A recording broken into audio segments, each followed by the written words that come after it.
Okay, finding the square root of 6.4 and 1.6 without calculators.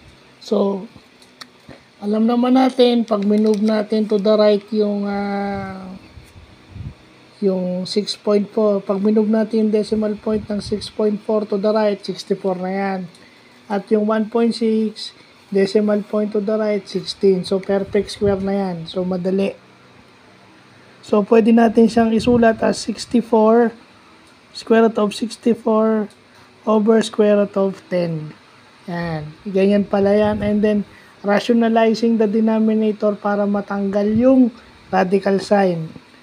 Para matanggal yung radical sign sa denominator. Kasi bawal ang may radical sign sa denominator. Sa numerator, pwede. So, yan.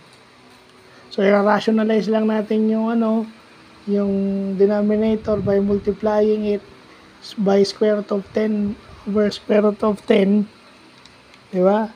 And then, yun na yun. Kung may makakancel kayo, divide by the common term o common factor para makuha nyo yung sagot. So, ganun pala kumuha ng square root ng perfect, yung mga numbers na pwedeng perfect square without calculators. So, yun lang pa.